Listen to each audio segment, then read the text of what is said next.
നമ്മുടെ റെയിൽവേയുടെ NTPC exams എപ്പോൾ നടക്കും? ഈ വരുന്ന 50,000 പേരിൽ ഒരാളാണോ നിങ്ങൾ? ഞാൻ പറഞ്ഞു അടുത്ത റാങ്ക് ലിസ്റ്റ് ഉണ്ടാവും. നിങ്ങളുടെ പേര് റാങ്ക് ലിസ്റ്റിൽ ഉണ്ടാകും. വെറുതെ വലിച്ചു വാരി സിലബസ് പഠിപ്പിക്കില്ല മക്കളെ. നിങ്ങൾക്ക് പഠിക്കാൻ സാധ്യതയുള്ള കാര്യങ്ങൾ മാത്രം നമ്മൾ എന്ത് ചെയ്തു ക്ലാസ് പഠിപ്പിക്കുള്ളൂ. ഹായ്, എല്ലാവർക്കും റോമസിലേക്ക് സ്വാഗതം. നമ്മുടെ റെയിൽവേയുടെ NTPC എക്സാംസ് എപ്പോൾ നടക്കും? പല ഉദ്യോഗാർത്ഥികളും ചോദിക്കുന്ന ഒരു ചോദ്യമാണ് അല്ലെ. നിങ്ങൾ തന്നെ പലരും ഒരുപാട് നാളായിട്ട് പ്രിപ്പയർ ചെയ്തിരിക്കുകയാണ് NTPC എക്സാംസിന്. ഓൾറെഡി റെയിൽവേ പറഞ്ഞത് എന്തായിരുന്നു, ഏപ്രിൽ എക്സാംസ് നടക്കുന്നതായിരുന്നു. പക്ഷെ ഏപ്രിലായിട്ടും എന്താണ് അതിന്റെ ഒരു അനൗൺസ്മെന്റ് റെയിൽവേ ഇതുവരെ വന്നിട്ടില്ല. അപ്പൊ ഇനി മെയിലായിരിക്കും നീണ്ടു പോകുമോ എക്സാംസുകൾ? ഇനി ഒരുപാട് ആശങ്കകളാണ് നിങ്ങളുടെ മുന്നിലുള്ളത് അല്ലെ. അപ്പൊ ഇന്ന് നമ്മൾ ഡിസ്കസ് ചെയ്യുന്ന അതിനെക്കുറിച്ചാണ്, എന്താണ് എക്സാംസ് നടക്കുന്നതും അതുപോലെ ലേറ്റസ്റ്റ് ആയിട്ട് വന്നേക്കുന്ന NTPC സ്റ്റാറ്റസ് അപ്ഡേഷനെ കുറിച്ചൊക്കെയാണ് കേട്ടോ. അപ്പൊ ഞാൻ പറഞ്ഞല്ലോ, റെയിൽവേയുടെ എക്സാംസ് ഇനി NTPC എക്സാംസ് ഇപ്പം ഇനി അടുത്ത മെയ് ആകാറായി അല്ലെ. മെയ് പിന്നെ ജൂൺ. അപ്പൊ മെയ്യിൽ നടക്കാൻ ചാൻസ് വളരെ കുറവാന്ന് പറയാം NTPC എക്സാം. ജൂണിലായിരിക്കും എന്ത് ചെയ്യുക NTPC എക്സാംസ് നടക്കുക. അപ്പൊ നമ്മളെ സംബന്ധിച്ചിടത്തോളം എന്താണ്, പിന്നെ നമുക്ക് എന്താ ദിവസങ്ങൾ കിട്ടി നല്ല പ്രിപ്പയർ ചെയ്യാന്നത്. ഓൾറെഡി പ്രിപ്പയർ ചെയ്യാത്തവർക്ക് നല്ല അവസരമാണെന്ന് ഞാൻ പറയാം. ഇനിയിപ്പോ മെയിൽ തന്നെ ലാസ്റ്റ് വീക്സേ മെയിൽ ഉണ്ടാവുള്ളൂ, അല്ലെങ്കിൽ ജൂൺ ആദ്യം തന്നെ എന്ത് ചെയ്യാം എക്സാംസ് പ്രതീക്ഷിക്കാവുന്നതാണ്. ഓക്കെ. അപ്പൊ കഴിഞ്ഞ ദിവസം ഞങ്ങൾ വീഡിയോസ് ചെയ്തപ്പോഴും ഒരു ക്രാഷ് ക്വസ്റ്റ്യൻ വീഡിയോസ് ചെയ്തപ്പോൾ ചോദിക്കുകയുണ്ടായി, എന്താണ് ഇത്ര നേരത്തിന് എക്സാംസ് നടക്കും അല്ല ഇത്ര ടൈം ഉണ്ടാകത്തില്ല എന്നൊക്കെ. ഞാൻ പറഞ്ഞല്ലോ, നമ്മൾ റോംബസ് ഒരിക്കലും വീഡിയോ ചെയ്യുമ്പോൾ എന്താ അതിന് വ്യക്തമായ ഡേറ്റ ഇല്ല, നമ്മൾ ചെയ്യത്തില്ല. ഞാൻ പറഞ്ഞല്ലോ, ജൂണിലായിരിക്കും മിക്കവാറും നിങ്ങൾക്ക് എക്സാംസ് നടക്കുക, ജൂണിലായിരിക്കും സ്റ്റാർട്ട് ചെയ്യുക. അതിൽ തന്നെ എന്താണ് ഗ്രാജുവേറ്റ് ലെവലും അണ്ടർ ഗ്രാജുവേറ്റിന്റെ എക്സാംസ് രണ്ടും ഡിഫറെന്റ് ആയി നടക്കുകയും ചെയ്യുന്നു കേട്ടോ. പിന്നെ അടുത്ത നമുക്ക് റെയിൽവേയുടെ തന്നെ NTPC സ്റ്റാറ്റസ് വന്നിട്ടുണ്ട്. നിങ്ങൾ തന്നെ പല ഉദ്യോഗാർത്ഥികൾ, ഞാൻ പറഞ്ഞില്ല ഇപ്പൊ ഒരുപാട് പേരാ റെയിൽവേ എക്സാംസിന് പ്രിപ്പയർ ചെയ്യുന്നത്. PSC ഉദ്യോഗാർത്ഥികളൊക്കെ എന്താണ് ഇപ്പൊ റെയിൽവേ എക്സാംസിന് പ്രിപ്പയർ ചെയ്തുകൊണ്ടിരിക്കുക ഉഷാറായിട്ട്. കാരണം PSC നിയമങ്ങൾ വൈകിയാ വരുന്നത് അല്ലെ. പിന്നെ എക്സാംസ് വളരെ ടഫായിട്ട് വരുവാണ് PSC എക്സാംസ്. അപ്പൊ റെയിൽവേ എക്സാംസ് പഠിച്ചാൽ എന്താണ് കിട്ടാൻ ചാൻസ് കൂടുതല എന്ന് പല ഉദ്യോഗാർത്ഥികൾക്കും തോന്നി. അതുകൊണ്ട് തന്നെ അവരെന്താ ഒരുപാട് ഉദ്യോഗാർത്ഥികളാണ് എന്താണ് റെയിൽവേ എക്സാംസിന് പ്രിപ്പയർ ചെയ്യുന്നത്. അപ്പൊ ഈ കഴിഞ്ഞ NTPC എക്സാംസിന്റെ സ്റ്റാറ്റസ് നമുക്ക് നോക്കിക്കഴിഞ്ഞാൽ അല്ലെ, NTPC 2024 സ്റ്റാറ്റസ് നമുക്ക് നോക്കിക്കഴിഞ്ഞാൽ നമുക്ക് അറിയാൻ പറ്റും എന്താണ്, പോസ്റ്റ് ഗ്രാജുവേറ്റ് ലെവൽ എക്സാംസ് ആണെങ്കിൽ എത്രയാ 58 ലക്ഷം പേരാണ് നമുക്ക് ഇന്ത്യയിൽ അപ്ലൈ ചെയ്തത്. 58,000 എത്ര 40,861 പേരാണ് ടോട്ടൽ ഇന്ത്യയിൽ അപ്ലൈ ചെയ്തത് NTPC ഗ്രാജുവേറ്റ് ലെവൽ. ഇനി അണ്ടർ ഗ്രാജുവേറ്റ് ലെവലിലേക്ക് വന്നാലോ, +2 ലെവലിൽ വന്നാലോ 63,26,818 പേര് അപ്ലൈ ചെയ്തത്. അത് രണ്ടും കൂടി എത്ര 1,21,00,000 പേര് എന്ത് ചെയ്തു അപ്ലൈ ചെയ്തിട്ടുണ്ട് NTPC എക്സാം. അപ്പോൾ നിങ്ങളൊന്ന് മനസ്സിലാക്കാൻ മക്കളെ, നല്ല ടൈറ്റ് കോമ്പറ്റീഷനുള്ള എക്സാംസ് ആണ് ഈ NTPC എക്സാം. ഈ ഇത്ര 58 ലക്ഷം പേരിൽ നിന്ന് നമുക്ക് ജയിക്കണമെങ്കിൽ ഞാൻ പറഞ്ഞല്ലോ, നമുക്ക് നല്ലപോലെ പ്രിപ്പയർ ചെയ്തിരിക്കുന്നു. ഈ 50 ലക്ഷം പേരിൽ 3 ലക്ഷം പേരോട് നമ്മൾ എന്തായിരിക്കും മലയാളികളായിരിക്കാം അല്ലെ. ഞാൻ പറയാം, അപ്രോക്സിമേറ്റ്ലി ഒരു 3 ലക്ഷം പേര് നമ്മൾ അല്ലെ 3 lakhs നമ്മൾ എന്താ ഒരു മലയാളികൾ ഉണ്ടെങ്കിൽ, മലയാളി അപ്ലൈ ചെയ്തിട്ടുണ്ടെങ്കിൽ അതിൽ ഞാൻ പറഞ്ഞത് ഒരു 50,000 പേര് എന്ത് ചെയ്തിട്ടില്ല, എക്സാമ്പിൾ ചെയ്തിട്ടില്ല. അവർ ചുമ്മാ കയറി അപ്ലൈ ചെയ്യുന്നവരായിരിക്കും, അവരെന്ത് ചെയ്യുക എക്സാം ചെയ്തിട്ടില്ല. 50,000 പേര് എക്സാം ചെയ്തിട്ടില്ല. അപ്പൊ ബാക്കി എത്ര ഉള്ളത്? ബാക്കി നമുക്ക് 2 ലക്ഷം പേരാ അല്ലെ, 2 ലക്ഷം പേരാ ഇനി വരുന്നത് അല്ലെ. ഈ 2 ലക്ഷം പേരില് ഞാൻ പറഞ്ഞു ഒരു 1 ലക്ഷം പേർ അപ്രോക്സിമേറ്റ് പോലാട്ടെ ഞാൻ പറഞ്ഞു, 1 ലക്ഷം പേര് ഒന്നും പഠിക്കാതെ വെറുതെ പോയി എക്സാം ചെയ്യുന്നവരാ. അപേക്ഷിക്കുക, എക്സാം എഴുതുക. നിങ്ങളിൽ പലരും അങ്ങനെ ഉണ്ടായിരിക്കും അല്ലെ. അപേക്ഷിച്ചു, എക്സാം ഡേറ്റ് വന്നു, എന്നാ പോയി എക്സാംസ് എഴുതി കളയാം എന്ന് പറഞ്ഞ ഇതിനകത്തുണ്ടാവും ഒരു 1 ലക്ഷം പേരുണ്ടാവും. അപ്പൊ ബാക്കി എത്ര പേരും 1 ലക്ഷം പേര് എന്തെങ്കിലും റിമൈനിങ് നിന്നിൽ. ഈ 1 ലക്ഷം പേരിൽ തന്നെ ഡെഡിക്കേറ്റഡ് ആയിട്ട് എക്സാം നേടിയെടുക്കണം എന്ന് പറഞ്ഞ് ഈ പ്രാവശ്യം ജോലി നേടിയെടുക്കുന്നതിന് പ്രിപ്പയർ ചെയ്യാൻ എത്ര പേരുണ്ടാവുള്ളൂ? ഒരു 50,000 പേരുണ്ടാവുള്ളൂ. എത്രയാണ്? ഒരു 50,000 പേരുണ്ടാവുള്ളൂ. ഇതിനുവേണ്ടി നല്ലപോലെ വെൽ പ്രിപ്പയർഡ് ചെയ്യുന്ന എന്താ ഒരു 50,000 പേരുണ്ടാവുള്ളൂ. ആ 50,000 പേരുമായിട്ടാണ് മക്കളെ നിങ്ങൾ എന്തെന്നാ കോമ്പറ്റീഷൻ നടക്കുന്നത്. നിങ്ങൾ ഒരിക്കലും ഈ വാല്യൂസ് വെച്ച് നോക്കണ്ട. ഞാൻ പറഞ്ഞല്ലോ, ഇത് വെറുതെ അപ്ലൈ ചെയ്യുന്നവരും വെറുതെ പോയി എക്സാം ചെയ്യുന്നവരൊക്കെ ഉണ്ട്. ഈ വരുന്ന 50,000 പേരിൽ ഒരാളാണോ നിങ്ങൾ എങ്കിൽ നിങ്ങൾ ആ മനസ്സിലാക്കുന്ന ഈ 50,000 പേരിലേക്കാണ്. കേരളത്തിലാണെങ്കിൽ എത്ര ഈ 50,000 പേരിലേക്കാണ് നിങ്ങൾ എന്ത് ചെയ്യുക മനസ്സിലാക്കേണ്ടത്. അവർ ഇന്ത്യയിലേക്ക് വന്നാലും ഞാൻ പറഞ്ഞത് തന്നെയായിരിക്കും കണക്ക് വരുന്നത്. എന്താണ്, ഒരുപാട് പേര് എന്താ വെറുതെ എക്സാംസ് ചെയ്യുന്നവരുണ്ട്, എക്സാം എഴുതാത്തവരുണ്ടാവും. ഡെഡിക്കേറ്റഡ് ആയിട്ട് പഠിക്കുന്ന കുറച്ച് ആൾക്കാർ മാത്രമേ ഉണ്ടാവും. അവിടെ ഡെഡിക്കേറ്റഡ് ആയിട്ട് പഠിക്കുന്ന ആൾക്കാർക്ക് വേണ്ടി എന്ത് ചെയ്യും, അവരിലാണ് നമ്മൾ എന്ത് ചെയ്യുക കോമ്പറ്റീഷൻ നടക്കുന്നത്. അപ്പൊ അവർക്ക് വേണ്ടി ഈ 50,000 പേര് നമ്മൾ എന്ത് ചെയ്യണം, നല്ലപോലെ ഡെഡിക്കേറ്റഡ് ആയിട്ട് പ്രിപ്പയർ ചെയ്യണം. ഓക്കെ. അപ്പൊ ഞാൻ പറഞ്ഞല്ലോ, ഈ ഒരു 50,000 പേരിൽ എത്താൻ, ഇതിൽ ആദ്യത്തെ മുന്നിൽ റാങ്കിൽ എത്താൻ നിങ്ങൾ തയ്യാറാണോ എങ്കിൽ ഞാൻ പറയണം, നിങ്ങൾ പഠിക്കാൻ തയ്യാറാണെങ്കിൽ എന്തെങ്കിലും നിങ്ങൾ ഈ പ്രാവശ്യം NTPC CBT പാസ്സായിരിക്കും. ഇനി നിങ്ങൾ നോക്കണ്ട, നമ്മുടെ മുന്നിൽ ഒരു 40-45 ദിവസം ഉണ്ടെന്ന് ഇരിക്കട്ടെ അല്ലെ. ആ 50 ദിവസം 45 ദിവസം എന്താ നല്ലപോലെ പഠിക്കാൻ തരാൻ നിങ്ങൾ അടുത്ത എക്സാം സ്റ്റാർട്ട് ചെയ്ത് ഞാൻ തരുന്ന ഉറപ്പാണ്. ഓക്കെ. അപ്പൊ അത് ഞാൻ പറഞ്ഞല്ലോ, നമ്മൾ ഒരു പുതിയ ഒരു ക്രാഷ് ബാച്ച് സ്റ്റാർട്ട് ചെയ്യുകയാണ്. ഇത് NTPC ക്രാഷ് ബാച്ച്.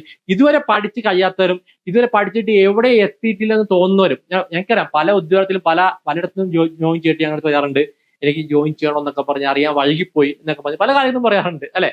അപ്പൊ പറയാം ഫീസ് കാരണം റോംബസിന്റെ ഫീസ് കൂടുതല 15,000 രൂപയ്ക്ക് നമ്മുടെ ഫീസ് വന്നിരുന്നത് അല്ലെ. അപ്പൊ 2,000-3,000 രൂപ ഉള്ളിടത്തൊക്കെ ജോയിൻ ചെയ്തവരൊക്കെ എന്താണ് ഇപ്പൊ തിരിച്ചു വരുന്നുണ്ട് ഞങ്ങളിലേക്ക്. അപ്പൊ അവരോട് എനിക്ക് പറയാനുള്ളതാണ്, നിങ്ങൾ വർഷങ്ങൾ കളയരുത് മക്കളെ. ഈ വർഷത്തെ NTPCനെ എഴുതാൻ നോക്കുക. ഇപ്പൊ തന്നെ 58 ലക്ഷം പേര്, അടുത്ത വർഷം കോമ്പറ്റീഷൻ നിങ്ങൾ ആലോചിച്ച് നോക്കുക, ഇതിന് ഡബിൾ കോമ്പറ്റീഷൻ ആയിരിക്കും വരുന്നത്. അപ്പൊ ഈ വർഷം നിങ്ങൾ കളയരുതും. ഇനിയുള്ള ഒരു 45 ദിവസത്തോളം നിങ്ങൾ എന്ത് ചെയ്യുക, സ്മാർട്ടായിട്ട് പഠിക്കുകയാണെന്ന് നിങ്ങൾക്ക് എന്ത് ചെയ്യുക, ഈ വർഷം തന്നെ ജോലി ചെയ്യണം. അപ്പൊ പറഞ്ഞു ഈ ബാച്ച് ക്രാഷ് ബാച്ച് ജോയിൻ ചെയ്ത ഓരോ ഉദ്യോഗാർത്ഥി, നിങ്ങൾ പഠിക്കാൻ തയ്യാറായവർ മാത്രമേ ഈ ബാച്ച് ജോയിൻ ചെയ്യാവുള്ളൂ. ആ പഠിക്കാൻ തയ്യാറാണെങ്കിൽ നിങ്ങൾ എന്ത് ചെയ്യും, നിങ്ങൾ ഈ NTPC CBT ക്രാക്ക് ചെയ്യും. ഇത് ഞങ്ങൾ റോംബസ് തരുന്ന ഉറപ്പാണ്. അപ്പൊ ഈ ബാച്ച് നിങ്ങൾ പഠിക്കുന്ന എക്സാമോറിന്റെ ക്ലാസ്സിലെ മാത്രമല്ല, വെറുതെ വലിച്ചു വാരി സിലബസ് പഠിപ്പിക്കില്ല മക്കളെ. നിങ്ങൾക്ക് പഠിക്കാൻ സാധ്യതയുള്ള കാര്യങ്ങൾ മാത്രം നമ്മൾ എന്ത് ചെയ്തു ഈ ക്ലാസ് പഠിപ്പിക്കുള്ളൂ.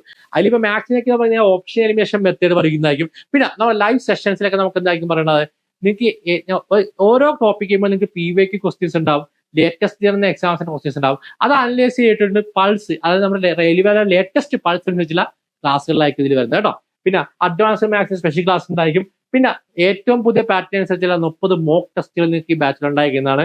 അതുപോലെ തന്നെ സബ്ജക്ട് വൈസ് മോക്ക് ടെസ്റ്റ് ഉണ്ടായിരിക്കുന്നതായിരിക്കും. PYQ ഡിസ്കഷൻ ഓരോ ടോപ്പിക്ക്, GK ഒക്കെ ആണെങ്കിൽ വൈഡ് ആയിട്ടുള്ള ടോപ്പിക്കാണ്. GK ഒക്കെ നിങ്ങൾ ഫുള്ള് പഠിക്കാൻ സിലബസ് പഠിക്കാൻ പോയി നിങ്ങൾ ഒരിക്കലും എക്സാംസ് ക്രാക്ക് ചെയ്യത്തില്ല. ഒരു ജനറൽ നോളജ് കൂടുന്നത് മാത്രമല്ല, പലതും നിങ്ങൾ എക്സാം ഹോളിൽ വെച്ച് മറന്നു പോകും അല്ലെ. അപ്പോൾ അങ്ങനെ മറക്കായിട്ട് നമ്മൾ എന്ത് ചെയ്യണം, സെലക്റ്റീവ് ആയിട്ട് പഠിക്കണം. ആ സെലക്റ്റീവ് ആയിട്ട് പഠിക്കുന്ന PYQ ഡിസ്കഷൻ വേണം, PYQ സോർട്ട് ചെയ്തിട്ട് ഓരോ ടോപ്പിക് ചെയ്യുമ്പോൾ നിങ്ങൾക്ക് ഇതിന്റെ ടോപ്പിക്സിന്റെ PYQ ലേറ്റസ്റ്റ് ചെയ്താണ്. അപ്പോൾ നിങ്ങൾക്ക് മനസ്സിലാവും ആ ടോപ്പിക്സ് എത്ര ഇമ്പോർട്ടൻസ് ആണ്. ഓക്കെ, ഇനി എന്താ പേഴ്സണൽ മെന്ററിങ്, ഒരു ടീച്ചർ നിങ്ങളുടെ ഉണ്ടാവും ഈ ത്രൂ ഔട്ട് ഈ കോഴ്സ് ഡ്യൂറേഷനിൽ. അത് നിങ്ങൾക്ക് ഹെൽപ്പ് ചെയ്യുന്നതായിരിക്കും. എന്താണ്, എങ്ങനെ പഠിക്കണം, ഏതൊക്കെ ഇമ്പോർട്ടൻറ്റ് ടോപ്പിക്സ്. നിങ്ങൾ പലർക്കും എവിടെ നിന്ന് ഉറങ്ങുമെന്ന് അറിയാൻ പാടില്ല. പലരും പല കോഴ്സിനൊക്കെ ജോയിൻ ചെയ്തു അല്ലെ, പിന്നെ അതിനൊരു ഇതുമില്ല. നിങ്ങൾക്ക് തന്നെ അറിയാൻ പാടില്ല എന്ത് പഠിക്കണം, ഏതാണ് ഇമ്പോർട്ടൻസ് അല്ലെ. അങ്ങനെയല്ല, നമ്മൾ റോംബസ് ചേർന്ന് നമ്മൾ എന്താ കൃത്യമായി എന്താണ് എങ്ങനെ പഠിക്കണം എന്നുള്ള കാര്യങ്ങൾ ടീച്ചർക്ക് പറഞ്ഞിട്ടുണ്ടായി. പിന്നെ അടുത്ത റെഗുലർ അസൈൻമെന്റ്സ്, എല്ലാ ദിവസവും നിങ്ങൾക്ക് അസൈൻമെന്റ്സ് ഉണ്ടാവും. ആ അസൈൻമെന്റ്സ് കൃത്യമായിട്ട് ചെയ്യുക. അങ്ങനെ നിങ്ങൾ കൃത്യമായി ഫോളോ അപ്പ് ചെയ്യുകയാണെങ്കിൽ ഞാൻ പറയുന്നു 45 ദിവസത്തിൽ നിങ്ങൾ എന്ത് ചെയ്യും, നിങ്ങൾ CBT1 എക്സാംസ് ആക്കിയിരിക്കും. ഓക്കെ, അപ്പൊ ഈ ബാച്ച് ഞാൻ പറഞ്ഞു ടിൽ എക്സാംസ് വരെ, എന്നാണോ എക്സാംസ് നടക്കുന്നത് ആ CBT1 ഉള്ളത്, ആ CBT1 വരെ നിങ്ങൾക്ക് എന്താണ് ഈ ബാച്ചിലേക്ക് ജോയിൻ ചെയ്യാൻ കേട്ടോ. ഈ ബാച്ചിന്റെ വാലിറ്റി ഉണ്ടായിരുന്നു കേട്ടോ. അപ്പൊ ഈ ബാച്ച് ഞാൻ പറഞ്ഞല്ലോ, ഈ ബാച്ച് ചെയ്യാൻ താല്പര്യം NTPCയുടെ എന്താണ് ക്രാഷ് കോഴ്സ് ആവരുത്, ഈ കാണുന്ന നമ്പറായിട്ട് ബന്ധപ്പെടാവുന്നതാണ്. ഞാൻ ഓൾറെഡി ഈ ബാച്ചിന്റെ ഫീസ് ക്രാഷ് കോഴ്സിന് വിൽക്കുന്നത് 10,000 റുപ്പീസ് ആയിരുന്നു. ഇപ്പൊ ഞങ്ങൾ കൊടുക്കുന്ന ഒരു സ്പെഷ്യൽ ഓഫർ ആയിട്ട് കുട്ടികൾക്ക് കൊടുക്കുന്നതാണ് 4,999. അതായത് 4,999 അതിന്റെ വില വരുന്നുള്ളൂ. ഈ എമൗണ്ട് 4,999 ഞാൻ പറയുന്നതായിരിക്കും നിങ്ങൾ CBT1 എക്സാംസ് ആക്കി ചെയ്യുന്നതായിരിക്കും ഞാൻ ഉറപ്പായിരിക്കും. നിങ്ങൾ പഠിക്കാൻ, ഞാൻ പറഞ്ഞ കാര്യം പറഞ്ഞിട്ട്, പഠിക്കാൻ ടൈം ഇല്ലാത്ത ഒരാൾ പോലും ഈ കോഴ്സ് ജോയിൻ ചെയ്യും. കാരണം നിങ്ങൾക്ക് എന്താണ് 3 to 5 hours ഡെയിലി എന്തായിരിക്കും പഠിക്കാൻ ടൈം ഉണ്ടെങ്കിൽ മാത്രമേ, മിനിമം ഒരു 5 hours പഠിക്കാൻ വേണം. കാരണം ഇനി അങ്ങനെ 5 മണിക്കൂർ വെച്ച് പഠിച്ചാൽ മാത്രമേ മക്കളെ നിങ്ങൾ എന്ത് ചെയ്യുള്ളൂ, എക്സാംസ് ആക്കിയത്. അങ്ങനെ 5 മണിക്കൂർ പഠിക്കാൻ തയ്യാറായി നിങ്ങൾ തലവരമാരെന്ന് ഞാൻ പറയുന്നത്, നിങ്ങൾ ഗവൺമെന്റ് ഉദ്യോഗസ്ഥരാണെന്ന് ഞാൻ പറയുന്നത്. ഞാൻ പറഞ്ഞല്ലോ, ഡെഡിക്കേറ്റഡ് പഠിക്കും. മട്ടി പിടിച്ചിട്ടുണ്ട് കാലം മക്കളെ. നിങ്ങൾക്ക് കുറെ ആഗ്രഹങ്ങളുണ്ട് സർക്കാർ ജോലി നേടിയെടുക്കണമെന്നല്ല, അങ്ങനെ ആഗ്രഹങ്ങൾ വെച്ചിട്ട് കാര്യമില്ല. അതിനുവേണ്ടി പ്രവർത്തിക്കാനുള്ള മനസ്സും പ്രവർത്തിക്കാനുള്ള ഒരു ഇത് പ്രവർത്തിക്കാൻ തയ്യാറാണെങ്കിൽ എന്ത് ചെയ്യാം, നിങ്ങൾക്ക് ദൈവം റിസൾട്ട് തന്നിരിക്കുന്നത് ഞാൻ പറയാം. അല്ലാതെ ഞാൻ എവിടെയോ പോയി പഠിച്ചു, പല വീഡിയോസും കണ്ട്, അങ്ങനെയല്ല. നമ്മളൊരു സിസ്റ്റമാറ്റിക് ആയിട്ട് പഠിച്ചാൽ മാത്രമേ എക്സാം ക്രാക്കുള്ളൂ. ഇപ്പൊ നിങ്ങൾ പലരും പല എക്സാംസും തോറ്റ ആൾക്കാരുണ്ട് അല്ലെ. ഇപ്പൊ കഴിഞ്ഞ റെയിൽവേയുടെ NDP നമ്മുടെ ALP എക്സാംസ് ഒക്കെ പലരും ഫെയിൽ ആയി പോയ വിദ്യാർത്ഥികളുണ്ട്. അവർ ഫെയിൽ ആയപ്പോൾ കാരണം എന്താ, അവർ പ്രോപ്പറായിട്ട് പഠിക്കാത്തതുകൊണ്ടാണ് അല്ലെ. അവരെന്താണ് എക്സാം ബോർഡായിട്ട് പഠിച്ചില്ല, ഡെഡിക്കേറ്റ് ആയിട്ട് പഠിച്ചില്ല. അപ്പൊ അവരോടൊക്കെ എനിക്ക് പറയാനുള്ളതാ, നിങ്ങളുടെ പഠനം ഇപ്പോഴും പ്രോപ്പറായ രീതിയിലല്ല, അവിടെ ഇവിടെ നിന്നൊക്കെ പഠിക്കുവാണെങ്കിൽ ഞാൻ പറയുന്നു നിങ്ങൾ എക്സാംസ് ക്രാക്ക് ചെയ്യത്തില്ല മക്കളെ. റിസൾട്ട് വരുമ്പോൾ നിങ്ങൾ ദുഃഖിക്കേണ്ടി വരും. അപ്പോൾ അങ്ങനെ ദുഃഖിക്കാതിരിക്കണം, നിങ്ങൾ എന്ത് ചെയ്യുക, പ്രോപ്പറായ രീതിയിൽ പഠിക്കുക. അങ്ങനെ പഠിച്ചാൽ നിങ്ങൾക്ക് എന്ത് ചെയ്യാം, നിങ്ങൾക്ക് ഈ വർഷം തന്നെ നിങ്ങൾക്ക് എന്ത് ചെയ്യാം, എക്സാംസ് ക്രാക്ക് ചെയ്യാൻ സാധിക്കുന്നതായിരിക്കും. ഒരു ഗവൺമെന്റ് ഉദ്യോഗസ്ഥനാണ്, നല്ല പവർഫുൾ ജോലിയാണ് നമുക്ക് എന്ത് NTPC എക്സാം ജയിച്ചു കഴിഞ്ഞാൽ. ഓക്കെ, അപ്പൊ നമുക്ക് നോക്കാം. ഈ ബാച്ച് ഞാൻ റോംബസിന്റെ ക്ലാസ്സിൽ എന്നും ഡിഫറെന്റ് ആയിരിക്കും ഞാൻ പറഞ്ഞല്ലോ. നിങ്ങളെ പഠിപ്പിക്കുന്ന ഓരോ ദിവസവും ഞാൻ പഠിപ്പിക്കുന്ന മറ്റ് ഇൻസ്റ്റിറ്റ്യൂട്ടിലെ പോലെയല്ല. അതുകൊണ്ട് തന്നെ റോംബസിന്റെ ക്ലാസ്സിൽ ഞാൻ പറയാലോ, ഞങ്ങൾ 15,000 രൂപ വാങ്ങിക്കുമ്പോൾ പലരും 3,000 4,000 രൂപ. അതിന്റെ മെയിൻ ഡിഫറൻസ് എന്താണ്, ഞാൻ ക്ലാസ്സിന്റെ ഡിഫറൻസ് ആണ്. ഓക്കെ, അപ്പൊ റോംബസിന്റെ ക്ലാസ് എന്താണ് നിങ്ങൾക്ക് ഒരു എക്സ്പീരിയൻസ് ചെയ്യാൻ നിങ്ങൾക്ക് ഒരുപാട് വീഡിയോസ് ഞാൻ ചെയ്തിട്ടുണ്ട്, കണ്ടു നോക്കാം. നമുക്ക് 2 പ്രോബ്ലം കൊണ്ട് നോക്കാം. ശ്രദ്ധിക്കുക, ഇതൊരു ക്വസ്റ്റ്യൻ തന്നെ, മാത്സിലെ ക്വസ്റ്റ്യൻസ് ആണ് അല്ലെ. ഈ ക്വസ്റ്റ്യൻസ് റോംബസിലെ ഉദ്യോഗത്തിൽ എന്താണ് സെക്കൻഡ്സ് കൊണ്ട് ആൻസർ ചെയ്യും, നിങ്ങളെ കൊണ്ട് ചെയ്യിക്കാൻ പറ്റും അല്ലെ. ബേസ് അറിഞ്ഞാൽ നിങ്ങൾക്ക് ചെയ്യാൻ മക്കളെ അതിന്റെ ആൻസർ. ഓക്കെ, നമുക്ക് നോക്കാം. Find the largest number of 4 digits such that when divided by 15, 18, 21, 24, remainder എത്രയാണ് 11, 14, 17, 20 എന്ന ക്വസ്റ്റ്യൻ വന്നത്. LCM HCF ക്വസ്റ്റ്യൻ ആണ്. ഇത് കൺവെൻഷൻ വെരി ചെയ്യാനൊക്കെ നിങ്ങൾക്ക് എന്തായിരിക്കും, ചിലപ്പോൾ 2-3 മിനിറ്റ് എടുത്തിരിക്കാം. അപ്പോൾ നിങ്ങൾ ചെയ്യുമ്പോൾ കൺവെൻഷൻ, ഞാൻ കൺവെൻഷൻ എന്ന് പറയുന്നില്ല. പക്ഷെ ഞാൻ നിങ്ങളെ പഠിപ്പിക്കുന്നത് ഈ ഓപ്ഷൻസിന് സെക്കൻഡുകൾക്കുണ്ട്. സെക്കൻഡുകൾ കൊണ്ട് 5 സെക്കൻഡുകൾ കൊണ്ട് എങ്ങനെ ആൻസർ കണ്ടെത്താവുന്നത്. ഓക്കെ, അപ്പൊ അതിന് പഠിക്കേണ്ട മക്കൾ എങ്ങനെയാണ് ഇവിടെ പറഞ്ഞിരിക്കുന്നത്? 15, 18, 23, 44 ഒക്കെ ചെയ്യുമ്പോൾ 11, 14, 17, 20 റിമൈൻഡർ കിട്ടുന്ന. അതായത് ആ നമ്പറിനെ 15 വെച്ച് ഡിവൈഡ് ചെയ്യുമ്പോൾ റിമൈൻഡർ എത്ര കിട്ടും? റിമൈൻഡർ 11 കിട്ടുന്ന പറഞ്ഞേക്കാം. റിമൈൻഡർ 11 കിട്ടുമെന്ന് പറഞ്ഞേക്കാം. അപ്പൊ ഈ 15 നമുക്ക് എഴുതാം 5 × 3 എഴുതാം അല്ലെ. അപ്പൊ 5 വെച്ച് ഡിവൈഡ് ചെയ്യുമ്പോൾ എന്ത് കിട്ടും? 11 ഡിവൈഡ് ബൈ 5 ചെയ്യുമ്പോൾ എത്ര കിട്ടും? റിമൈൻഡർ എത്രയാ? 1 കിട്ടും. അതായത് ആ നമ്പർ നമുക്ക് കിട്ടുന്ന നമ്പർ എന്തായിരിക്കും? 5 വെച്ച് ഡിവൈഡ് ചെയ്യുമ്പോൾ റിമൈൻഡർ 1 ആകണം. 5 വെച്ച് ഡിവൈഡ് ചെയ്യുമ്പോൾ റിമൈൻഡർ 1 വരണമെങ്കിൽ മക്കളെ അവസാന അക്കം, നമ്പറിന്റെ അവസാന അക്കം ഒന്നെങ്കിൽ 1 അല്ലെങ്കിൽ എന്തായിരിക്കണം 6. ഇത് വന്നാൽ എന്തല്ലേ, ഏതൊരു നമ്പറിനെ 5 വെച്ച് ഡിവൈഡ് ചെയ്യുമ്പോൾ റിമൈൻഡർ 1 വരണമെങ്കിൽ അവസാന അക്കം ഒന്നെങ്കിൽ 1 അല്ലെങ്കിൽ 6 ആയിരിക്കണം. ഓപ്ഷനിൽ നോക്കാം, ഇവിടെ 7 അതേഫോർ ഓപ്ഷൻ എ ഒരിക്കലും വരത്തില്ല. ഇവിടെ 6 അതേഫോർ ഓപ്ഷൻ ബി വരാം. ഇവിടെ 5 അതേഫോർ ഓപ്ഷൻ സി വരത്തില്ല. ഇവിടെ 4 അതേഫോർ ഓപ്ഷൻ ഡി വരത്തില്ല. നമ്മുടെ ആൻസർ ഓപ്ഷൻ ബി ആണ്. ഇത്ര സിമ്പിൾ ആണ് മക്കളെ എക്സാംസുകൾ. നിങ്ങൾ പ്രോപ്പറായ രീതിയിലാണ് നിങ്ങൾ പഠനമെങ്കിൽ ഞാൻ പറയുന്നല്ലോ, നിങ്ങളുടെ എക്സാംസിലേക്കുള്ള ദൂരം എന്തായിരിക്കും? വളരെ കുറവായിരിക്കും. അപ്പൊ ഇതുപോലെ നിങ്ങൾ എന്താണ് സെക്കൻഡ്സുക്കുള്ളിൽ ആൻസർ കണ്ടെത്തുക. ഇതാണ് റോംബസിൽ പഠിക്കുന്നത്. ഇതുപോലത്തെ ക്ലാസ്സുകളാണ് മക്കളെ ഇനിയുള്ള 45 ദിവസത്തോളം അല്ല ഇനിയുള്ള എക്സാം വരെ, ടിൽ എക്സാം വരെ നിങ്ങൾ എന്താ പഠിക്കാൻ പോകുന്നത്.